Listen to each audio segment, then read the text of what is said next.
কি দিবস? এই বিশ্ব ভালোবাসা দিবসের সাথে মুসলমানদের কোনো সম্পর্ক?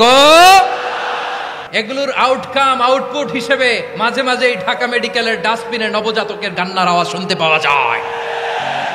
নারীর মন বুঝতে পারলে নেয়ামত, বুঝতে না পারলে কিয়ামত। আপনি তাকে একটা মুচকি হাসি দিয়ে দেন, সে তার কলিজা দিয়ে দেয়। ওরা আপনাকে আইটেম গার্ল বানাতে চায়। আল্লাহ তাআলা তিনটা জিনিসের যেমনি আদেশ করেছেন, অনুরূপভাবে তিনটা বিষয় তিনি বারণ করেছেন, নিষেধ করেছেন। ওগুলোর কাছেও যাওয়া যাবে। শুনবেন। রাব্বুল আলামিন বলেন, ওয়ায়ানহা আনিল ফাহশাই ওয়াল মুনকারি ওয়াল বাগি। আমি যেমনি তিনটি বিষয়ে আদেশ করলাম, অনুরূপভাবে তিনটি বিষয়ে বারণ করলাম, নিষেধ করলাম। আমার 1 নাম্বার নিষেধাজ্ঞা হলো অশ্লীলতার প্রতি।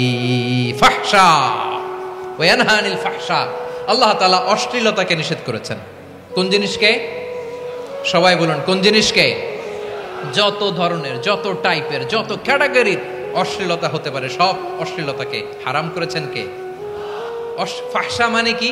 কথায়, কাজে, আচরণে, কমেন্ট, ফেসবুকের কমেন্টসে যত ধরনের নোংরামো আছে, যত ধরনের অশ্লীলতা আছে, এটাকে আরবিতে বলে ফাহশা। এটাকে কি বলে? রাব্বুল আলামিন বলেন, কুল ইন্নামা হাররামা রাব্বিয়াল ফাওয়াহিশা মা যাহারা মিনহা ওয়া মা বাতান। ও নবী, আপনি বলে দেন, আমার রব প্রকাশ্য, অপ্রকাশ্য, স্পষ্ট কিংবা অস্পষ্ট, দৃশ্যমান কিংবা অদৃশ্যমান সব অশ্লীলতাকে হারাম করেছেন। সব ধরনের অশ্লীলতা হারাম, সব ধরনের। আল্লাহ তাআলা আমাদেরকে অশ্লীলতা থেকে বাঁচান। অশ্লীলতা থেকে তিনি আমাদেরকে হেফাজত করুক, পড়েন আমিন। এবার বলেন, আমাদের সমাজে অশ্লীলতা আছে না নাই? চট্টগ্রামে নাই? আমি কই নাই, ওনারা বলে আছে। দেখছেন, আমি সামহাও বাঁচায় দেওয়ার ট্রাই করতেছি, ওনারা বলে আছে। অশ্লীলতা নানা ভাবে, নানা নামে, নানা মোড়কে আমাদের সমাজে আছে না নাই? সংস্কৃতির নামে, ফ্যাশনের নামে, বিনোদনের নামে, উপন্যাসের নামে, কনসার্টের নামে অশ্লীলতা আছে না নাই? আপনি দেখেছেন কনসার্টগুলোর অবস্থা? এই যে আতিফ আসলাম যে আসছে আমাদের দেশে, তারপর কে কে আসছে, আমাদের তরুণ তরুণীরা, আমাদের যুবক যুবতীরা, আমাদের জেনজিরা, কি অবস্থা ওইখানে? হ্যাঁ, কি অবস্থা? কে বাঁচাবে ওদের? কে রক্ষা করবে ওদের ইমানের, ওদের চরিত্রের হেফাজতের গ্যারান্টি কে দিবে? কনসার্টের নামে অশ্লীলতা আছে না নাই?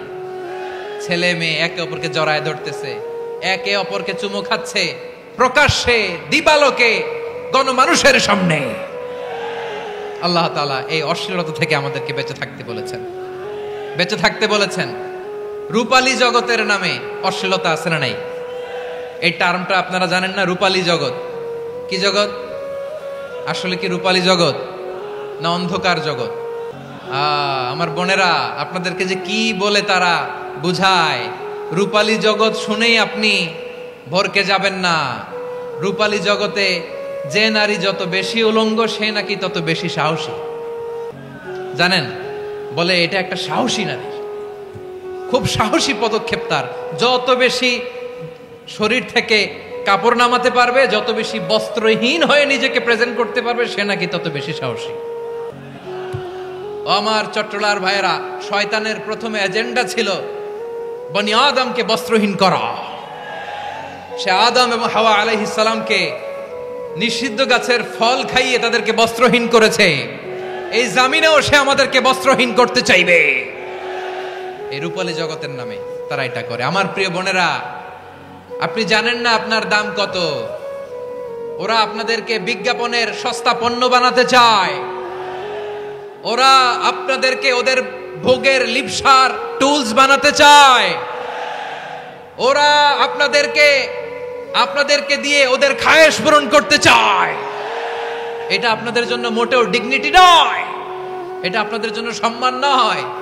আপনার সম্মান শালীনতায়, আপনার সম্মান হেজাবে, আপনার সম্মান ভদ্রতায়, আপনার সম্মান আপনার ডিসেন্ট পোশাকে। পোশাক বলে দেয় এই নারীটা ভদ্র না অভদ্র। পোশাক বলে দেয় এই মেয়েটা কোন ঘরের মেয়ে। আওয়াজ করে বলেন ঠিক কিনা? আপনি জানেন না, আপনার এই সস্তা পণ্য বানায়, ভোগের পণ্য, বিলবোর্ডে আপনাকে উলঙ্গ করে উপস্থাপন করে। এই অশ্লীলতার সাথে ইসলামের কোনো সম্পর্ক। এজন্য আল্লাহ বলেন আমি অশ্লীলতাকে হারাম করেছি। অশ্লীলতাকে হারাম করার প্রথম কারণ হলো এর মাধ্যমে মানবতাকে অপমানিত করা হয়। কারণ মানুষের সম্মান মানুষের পোশাকে। মানুষ যখন পোশাকহীন হয়ে যায়, বস্ত্রহীন হয়ে যায়, তার সম্মান কমে যায়, ঠিক কিনা?